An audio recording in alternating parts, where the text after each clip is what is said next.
Kasi tingnan nyo, nasa ibabaw na kayo ng kawad na kuryente. Sabihin nyo sa akin kung nasa titulo nyo pa yan. Kaya nga, ibig sabihin, kung nasa titulo nyo pa yan, kayo na may-ari ng Meralco. Dito, ang barangay kasi ba't kami binibigyan? Kaya nga, ang binibigay ng barangay, clearance po, hindi permit. Ibig sabihin nun ng clearance, requirement po yun para mag-secure kayo ng permit. Ganun po yun, ha? Sige po. So dati kasi tinanggal na to. Tapos ngayon binalik na naman ulit nila.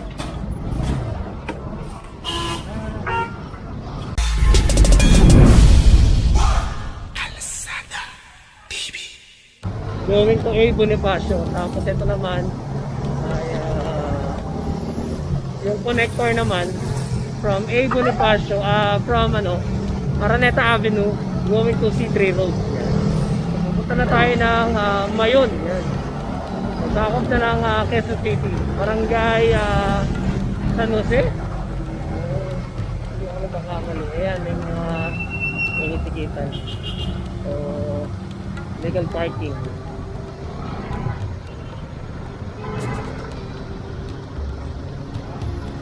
Mga naka-illegal park dito. Ayan, titikita na.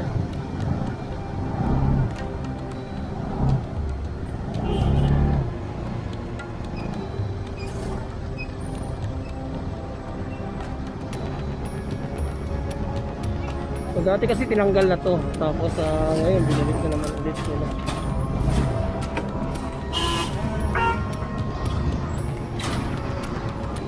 Ate, nakikita ko.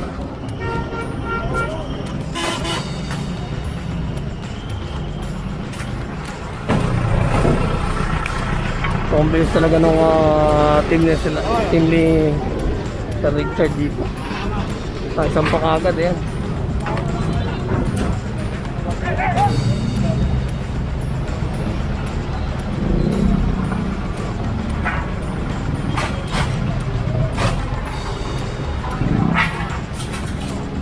So yun, tinanggal na yung mga habong, trapal. Ilang beses na kasi ito na sabihan sila dito. So kasama natin dati sila Happy Corio.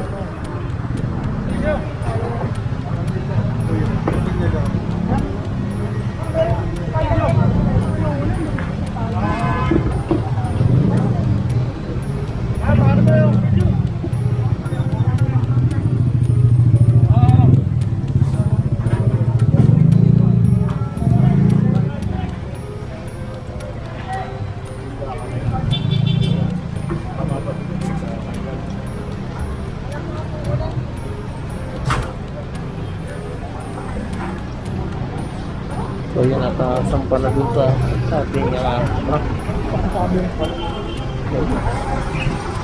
Kasi sabi pa na ni Kuya Goods, susunod sana kami dito sa ano.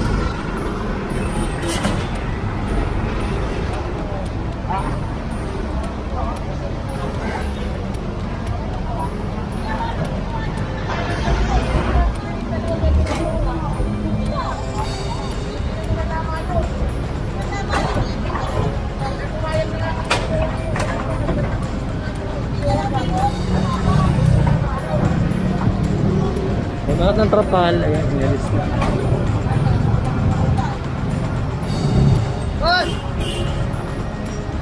So, yung mga goods na.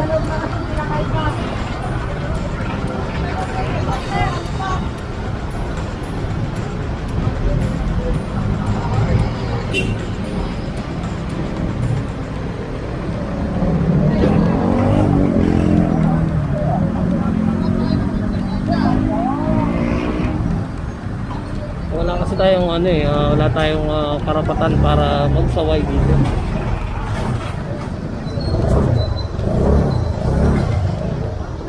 So nakita naman natin yung pinya na yun nandun sa labas, wala dun sa loob na pinipilit nilang sinasabi nila na nasa loob doon. So mainit yung kalan. Ano ba pinipilito dyan, Tay? Manok? Hindi, yung Tawag na ako. Banana Q, ayun, nakita ko banana Q sa katawan. Side mo kasi yun. Ako sila kayo pag-aasal. Ito naman, may pila naman. Ay, tira na po. Both side siya. Both side. Ito naman natin, may linya naman. So, may mga prangkisa naman itong Ako meron. sila Kuya Kahit na D. po kami. Malakas ba biyahe ngayon? Lagi niya po kayo. Wala school eh, no? Dati Dati, malakas eh. malakas eh, no? Kasi batang yung din ako. Ay, di na. Oo. Hindi na bumabaha dito. Mababa pa pagka malakas yung ano, bagyo. Oo. Maabot ang ganun po yan.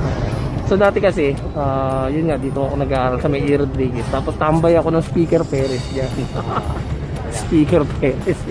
So yung mga kaklase ko kasi mga taga dito. So imbis na umuwi kasi, dito na ako nakikikain sa mga kaklase ko. Thank you. Kaya... So itong biyahe nito, Tagaytay. Hindi, ano po, saan po dito?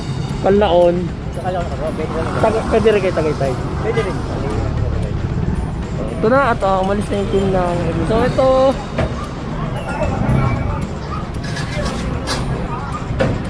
so sinabihan na sila nanay pero tatanggalin nata itong habong.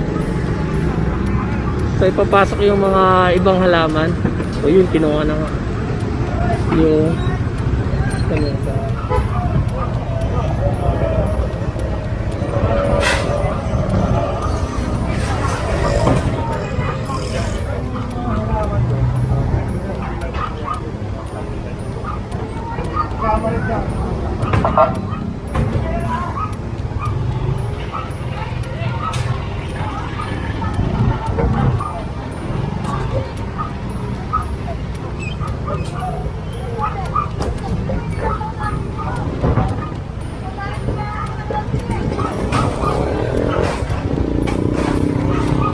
Ang ganda dito sa ano, sa team nila Sir Richard. Ano to kagad? Hindi mo sila makakausap basta-basta puro hakot lang ng hakot, trabaho lang ng trabaho.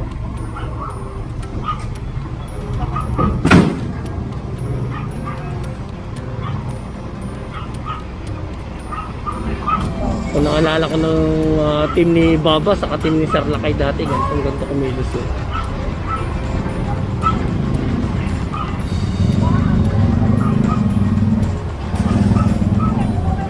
Ilan pa na lahat.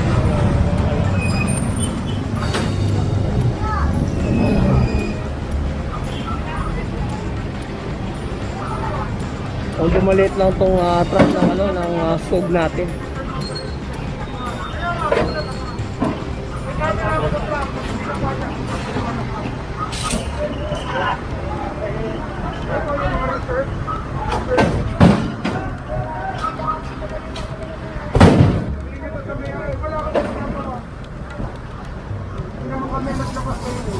Hindi nga po, hiram lang po namin.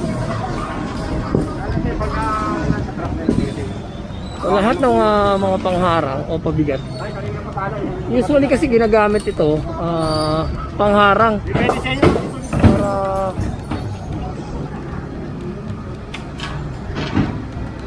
Para hindi parkingan yung tapat.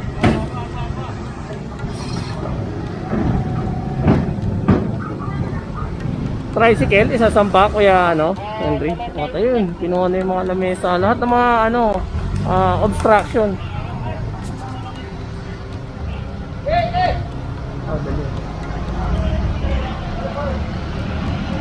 So, ng driver's license. Panigurado. O kaya kolorum. Dali na. So, naisa pa na yung tricycle. So, sinanay, binartingan.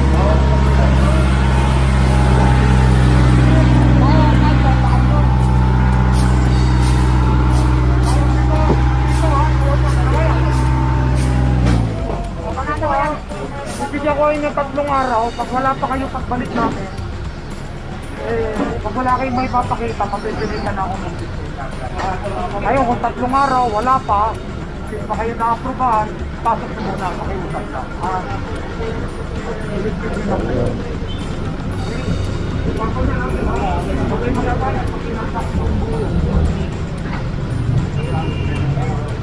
So yun, kailangan lang nila kumuha ng permit. So binigyan sila ng 3 days ni Sir Richard. Yan.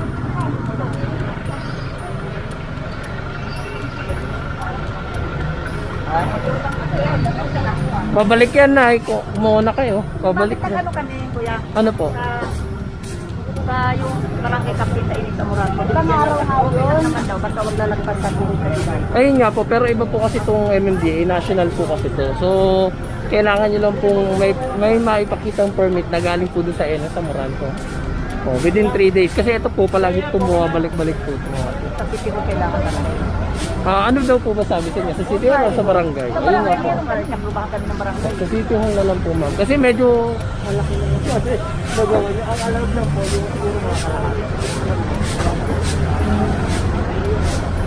So, kailangan nila ipasok yung mga galon doon sa loob ng kanilang tinda. Dahil kung hindi, ayun, sasampa rin. So, at dapat malinis din yung paligid nila. Kasi pwede silang pwede pala silang matikitan pag ganyan. So mamaya tatanong natin kay Sir Richard kung ano yung pwedeng i-ticket pag ganyan may mga kalat or obstruction dito. Kagaya na nangyari dun sa tindahan dun sa may Makati, sa may Maya Street. So tatanong rin natin kung magkano yung babayaran nila doon sa sa MMDA.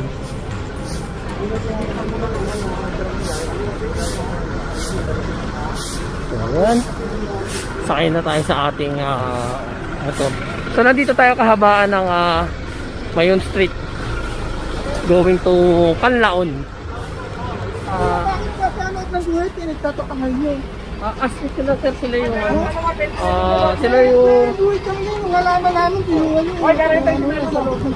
sila yung mga taga MMDA po. Oo nga, pero nasa loob nga ng buhay. Kaya nga po sila tanungin mo sir. Huwag ka sa akin mo ko sigawan sir. Ako nandito lang ako. Sigawan mo na ako eh. Nagtatanong lang ako. Kaya kasi sabi ko nga sir, huwag akong kausapin mo kasi sila na papatupad ng batas.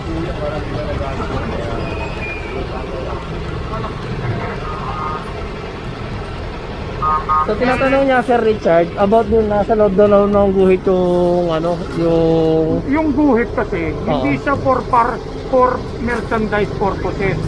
For parking purposes yun. Okay. Yung guhit na yung kailangan wag sila lumagpas doon, pwede sila magpa-parking doon sa unahan. Okay, sige po. Pero Kasi hindi para sa mga illegal display of merchandise yun. thank you sir kasi may nagtatanong sa atin kanina.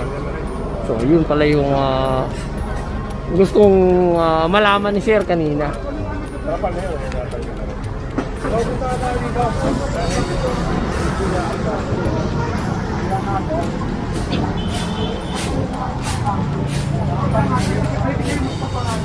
Huwag na nalagpasin sa dilugan. Pero hindi utok para sa merchandise. Ang paninda kailangan ng building light na kayo. Kaya kasi So ayun sir, pinapaliwanag mo. kung ito, pasok sa bibigyan kayo ng permit. Kung hindi, sabi ko nga sa inyo, pasok nito. Kasi tingnan nyo, nasa ibabaw na kayo ng kawat na kuryente. Kasi nyo gawin kung nasa titulo nyo pa yan. Kaya nga, ibig sabihin, kung nasa titulo nyo pa yan, kayo na may-ari ng Meralco. Dito, ang barangay kasi baka may binibigay. Kaya nga, ang binibigay ng barangay, clearance po, hindi permit. Ibig sabihin nun ng clearance, requirement po yun para mag-secure kayo ng permit. Ganun po yun, ha?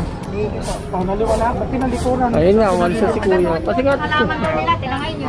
Kasi nga po, bawal po yun. so ngayon, kanina nagagalit siya, no? Tinatanong tayo kung bakit daw kailangan kuhanin. So yun naman yung paliwanag ni Sir Richard. Malinaw naman na for parking purposes yung yung dapat na trabaho ng Yellow Lake.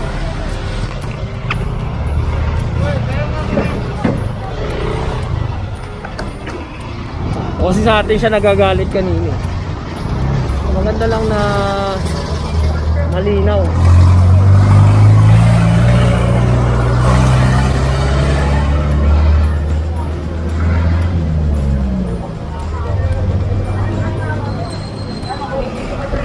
Ayun na naman, hindi na naman tama. Ang linaw-linaw na nung paliwanag ni Sir Richard sa kanila.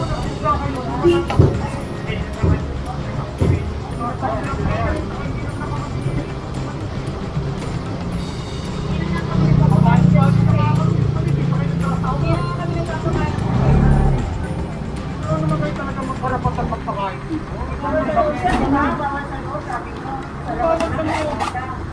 pagkita tayo. Kaya nga po, bawal na ako dyan eh. Kaya dito eh. Nakapupili lang kaya. Hindi naman, bagnali, pag wala kami, tututukan yan. Hindi namin ibubuka yan, sir. Kumulan lang, sir. Kumulan lang, kaya binuka namin yan. Kasi dito kami, pag wala kami, tututukan yan.